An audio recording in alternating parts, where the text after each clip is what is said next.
Woza bro, mbona macho yake asicho? Vitu ni super baba. Sasa kijiko kimoja kimekosa na mimi nimeona kimoja. Kwa hiyo hapa vitu ni wai. Tulia kwanza.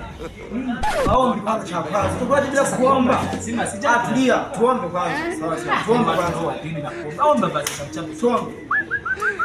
Wewe baba fanya kama hizo tutunuku na leo tupate kupata mnywa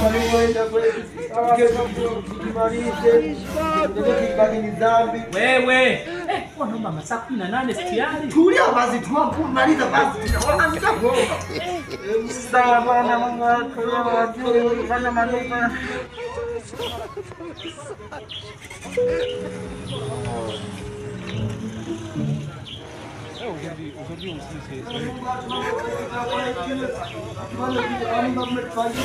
Kubariki nawe aliyekiandaa na sisi wadi kubariki kila kitu kama sawa.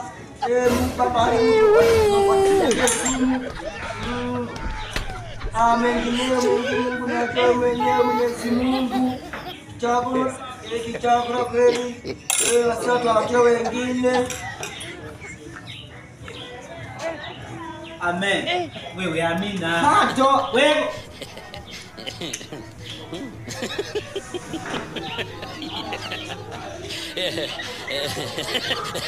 nilijua. Ndio nikwambia au nitoka nikomba macho ukia. Kuna majini hapa. Wewe mimi nikomba macho ukaanza.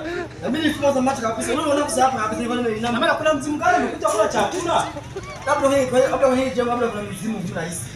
Nishakwambia maswala ya kuombea masaa 5. Kwa nini uniweke kwenye hicho? Tunaomba masaa 5 chakula kwa mezani. Basi kwa mbona nilikumbuka tena mimi sasa rafiki yangu. Kwa nini wewe umekila? Inakuwaje tunaombea masaa chakula 15? Sisi tunakula nini? Na maana tunakula wewe hapo.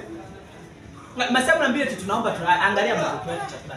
Hapo tumelipia tena shika mwanangu. Kwanza tuna mambo ya hakikisha kwambia kama tulikuwa tunakuja mimi sio na utakilipia mwenyewe na mbaki takilipia. Soma, hakikisha kwambia mambo. Basi sasa pesa tena hapo. Wewe mimi sijaki hapa tunakwenda ni post nini? Ah basi utiache.